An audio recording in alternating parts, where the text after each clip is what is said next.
നമസ്കാരം. തെരഞ്ഞെടുപ്പ് റിസൾട്ട് വന്ന ശേഷം കേരളത്തിലെ പുതിയ മന്ത്രിസഭ അധികാരത്തിലേറുമ്പോൾ ഒരു വനിതാ മുഖ്യമന്ത്രിക്ക് സാധ്യത ഉണ്ട് എങ്കിൽ ആരായിരിക്കണം വനിതാ മുഖ്യമന്ത്രി? നിങ്ങളുടെ അഭിപ്രായം എന്താണ് എന്ന് ചോദിച്ചുകൊണ്ടൊരു ഫേസ്ബുക്ക് പോസ്റ്റ് കണ്ടു.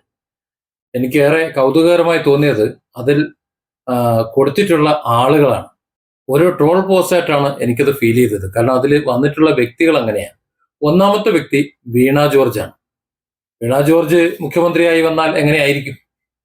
കേരളത്തിന്റെ അവസ്ഥയാണ് ഞാൻ ആലോചിച്ച് ചിരിച്ചു പോയത്. ഇപ്പൊ അവസാനം നടന്ന സംഭവം തന്നെ കണ്ണൂരിൽ കഴുത്തുളിക്ക് നാടകത്തിന്റെ ഒരു ഉദാഹരണം തന്നെ നമ്മൾ എടുത്താൽ മതി. അതായിരിക്കും ഒരു മാതൃക, അല്ലെങ്കിൽ അതാവണമോ ഒരു വനിതാ മുഖ്യമന്ത്രി എന്ന് എനിക്കറിയില്ല. ആരെങ്കിലും എവിടെയെങ്കിലും നിന്ന് നോക്കി എന്തെങ്കിലും പറഞ്ഞാൽ ഉടനെ അവരെ പിടിച്ച് ജയിലിലിടുന്ന ഒരു മുഖ്യമന്ത്രി നമുക്ക് വേണം. അപ്പോൾ എന്തായാലും അവരെ നമുക്ക് പിടിച്ച് പുറത്താക്കാം. പിന്നെ ഉള്ളത് സ്ക്രീൻഷോട്ട് എന്ന് പറഞ്ഞാൽ കാഫർ സ്ക്രീൻഷോട്ടിന്റെ മന്ത്രിയാണ്. പഴയ മന്ത്രി, എക്സ് മന്ത്രി ഷാഫി പറമ്പിലിന്റെ തെരഞ്ഞെടുപ്പ് അത് കുളമാക്കാൻ വേണ്ടി അവിടെ ഒരു കാഫർ സ്ക്രീൻഷോട്ട് വരികയും, അറിയാലോ എങ്ങനെയാണ് അതിന്റെ കഥകൾ എന്ന് പറഞ്ഞാൽ.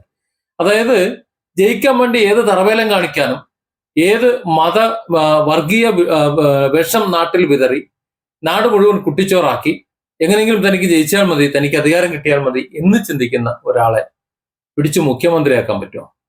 എനിക്ക് തോന്നുന്നില്ല പറ്റും എന്നുള്ളത്. അതും ട്രോളായിട്ടാണ് എനിക്ക് തോന്നുന്നത്. പിന്നെ ഉള്ളത് ഒരാള് വളരെ കഷ്ടപ്പെട്ട് കുറച്ച് കാശുണ്ടാക്കി, ചോര നീരാക്കി കാശുണ്ടാക്കി കൊണ്ടുവന്ന് ഒരു ഓഡിറ്റോറിയം ഉണ്ടാക്കും, ഒരു കൺവെൻഷൻ സെന്റർ ഉണ്ടാക്കും. ഇല്ലാത്ത നൂലാമാലകൾ പറഞ്ഞ് അയാളിട്ട് വട്ടം ചുറ്റിക്കുന്നു. കോടികൾ മുടക്കിയതാണ്. അവസാനം ഒരു ഗത്യന്തരവും ഇല്ലാതെ ഒരു മുഴം കയറിൽ അയാൾ ജീവിതം അവസാനിപ്പിക്കും.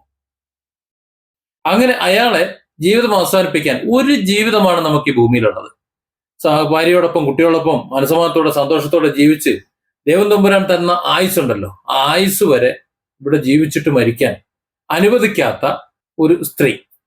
ആ സ്ത്രീയാണ് ഇവിടെ മാതൃകാ മുഖ്യമന്ത്രിയായി വരണമെന്ന് അടുത്ത ഒരു ആളായിട്ട് വെച്ചിട്ടുള്ളത്.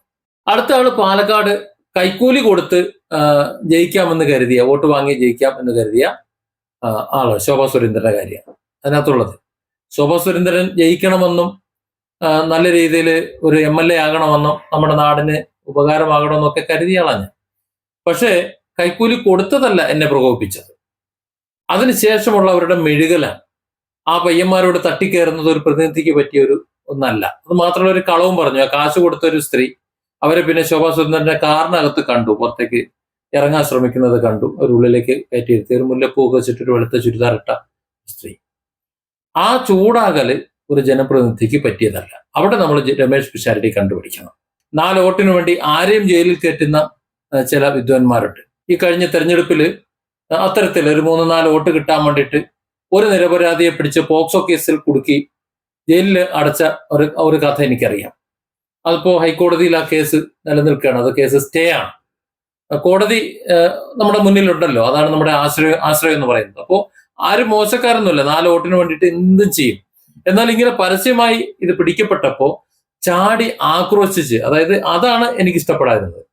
ഏതായാലും മുഖ്യമന്ത്രി സ്ഥാനത്തേക്ക് 4 പേരെ നിർദ്ദേശിച്ചിട്ടുണ്ട്. ആ 4 പേരെയും കണ്ടപ്പോ സത്യത്തിൽ എനിക്ക് ഇതൊരു ഒന്നാന്തരം ട്രോളായിട്ടാണ് ഫീൽ ചെയ്തത്. കാരണം ഇവര് 4 പേരും മുഖ്യമന്ത്രി പോയിട്ട്, മന്ത്രി പോയിട്ട്, MLA പോലും ആകാനുള്ള യോഗ്യത എന്റെ നോട്ടത്തിൽ ഇല്ല. Different angles. Don't forget to subscribe and support this channel.